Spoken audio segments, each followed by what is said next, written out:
Hello friends, আজকে আমি তোমাদের মটরশুঁটি বা কড়াইশুঁটির কচুরি দেখাবো।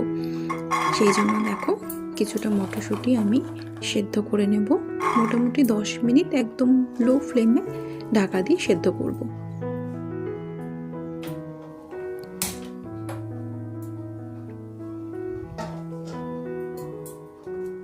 তারপর দেখো, পরিমাণ মতো ময়দা নিয়ে নেব।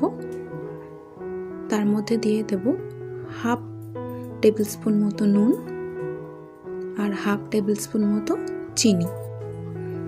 আর দেখো, আমি উষ্ণ গরম জল করে রেখেছিলাম। এই গরম জল দিয়ে ময়দাটা মাখলে কচুরিটা প্রচণ্ড সফট হবে। তো দেখো, আমি সব কিছু ভালোভাবে মেখে নেব। মোটামুটি যখন আমার মাখাটা হয়ে যাবে, তখন আমি 2 টেবিল স্পুন মতো তেল দিয়ে ময়দাটাকে আরও ভালো করে মেখে নেব। যত বেশি মাখবো তত ময়দাটা সফট হবে এবং যে তেল, নুন, চিনি দেওয়া ছিল সেগুলো খুব ভালোভাবে মিশে যাবে। তো দেখো, আমার মোটামুটি মাখা কমপ্লিট। কতটা নরম হয়েছে। তো এটাকে আমি ঢেকে 30 মিনিট মতো রেখে দেব। এদিকে আমার মটরশুঁটি তো সেদ্ধ হয়ে গেছে। এবার দেখো, মিক্সিতে মটরশুঁটির সাথে কিছু কাঁচা লঙ্কা, হাফ টেবিল স্পুন মতো লবণ আর হাফ টেবিল স্পুন মতো চিনি আমি দিয়ে ভালো করে পেস্ট করে নিয়েছি। এবার প্যানে তেল দিয়ে কিছুটা অল্প 1 থেকে 1.5 চামচ মতো সাদা তেল দিয়ে আমি কালো জিরে ফোড়ন দিলাম।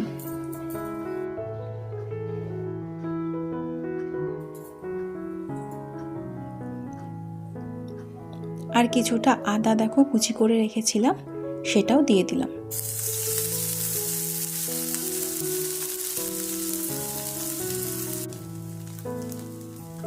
আদাটা মোটামুটি ভাজা হয়ে গেলে আমি তার মধ্যে একে একে গুঁড়ো মশলা অ্যাড করে দেব। হাফ টিস্পুন মতো জিরে গুঁড়ো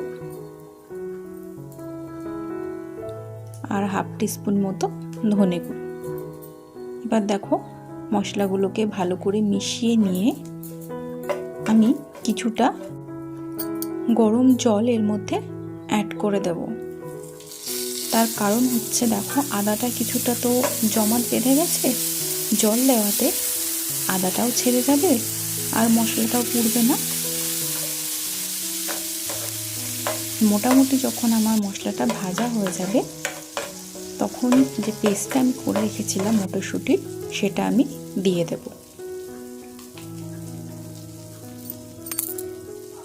পেস্টটা কিন্তু খুব ভালোভাবে মশলাগুলোর সাথে মিশিয়ে নিতে হবে। এরপর দেখো, আমি মিক্সিতে যেটুকু আমার লেগেছিল তার মধ্যে একটু উষ্ণ গরম জল দিয়ে আমি পুরোটা নিয়ে নিলাম। তো সামান্য একটু জল হাওয়াতে আমি ভালো করে কিন্তু মিশিয়ে নিয়ে জলটা পুরো একদম শুকিয়ে নেব।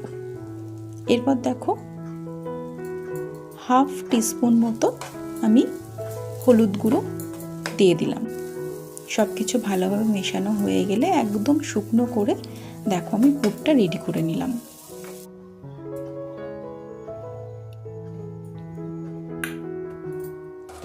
এবার যে ময়দাটা আমি আধ ঘন্টা ধরে মেখে রেখেছি, দেখো ঠিক কতটা সফট হয়ে গেছে। তো আমি একটু তেলের সাহায্যে এটা আরেকটু ভালো করে মেখে নেব।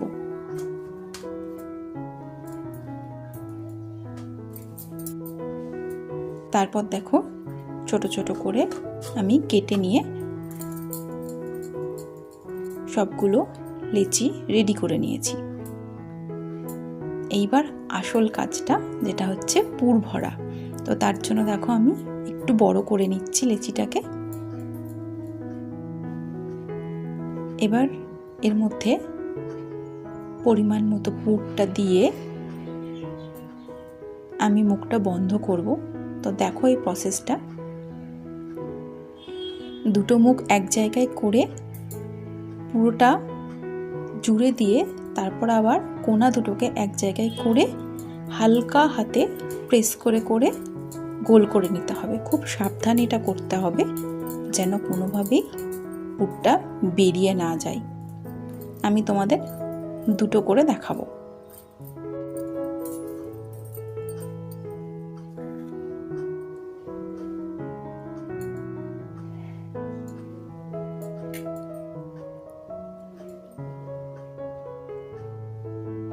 এইভাবে দেখো আমি সেম প্রসেসে সব কটাই পুর ভরে একদম রেডি করে নিয়েছি।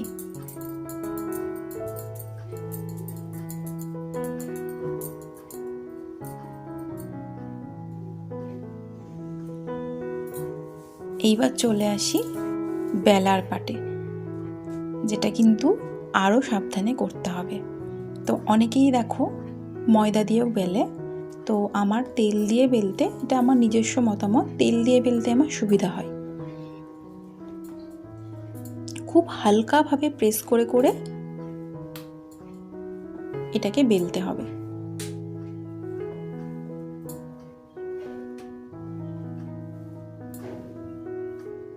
আমি তোমাদের দুটো বেলে দেখাচ্ছি।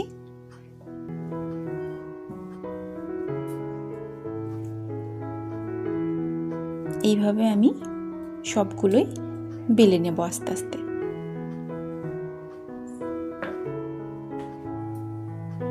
এরপরে দেখো কড়াইয়ের তেলটা যখন খুব গরম হয়ে যাবে, একদম হাই ফ্লেমে খুব গরম হয়ে গেলে তখনই আমি কচুরিটা ছাড়ব।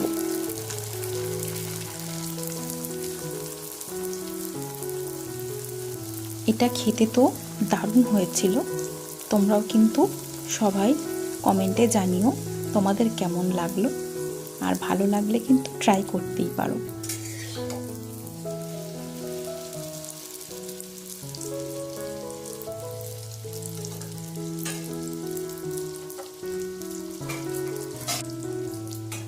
তো দেখো আমি কিন্তু দুদিকটাই ভালো করে লাল করে ভেজে নেব। একটু কিন্তু পুর আমার বেরোয়নি। খুব সাবধানে করলে কোনো সমস্যা হয় না।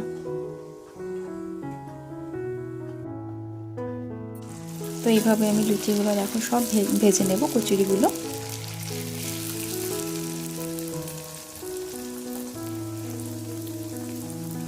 আমার ভিডিওগুলো তোমাদের যদি ভালো লাগে চ্যানেলটা কিন্তু অবশ্যই সাবস্ক্রাইব করে দিও, আর শেয়ার করতে একদম ভুলো না।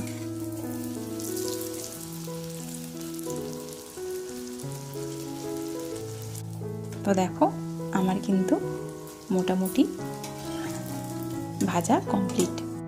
এটা আমি সার্ভ করেছিলাম চানা মশলার সাথে, যেটার সাথে একদম জমে গিয়েছিল। চানা মশলার ভিডিও কিন্তু দেওয়া আছে, তোমরা চেক করে নিও।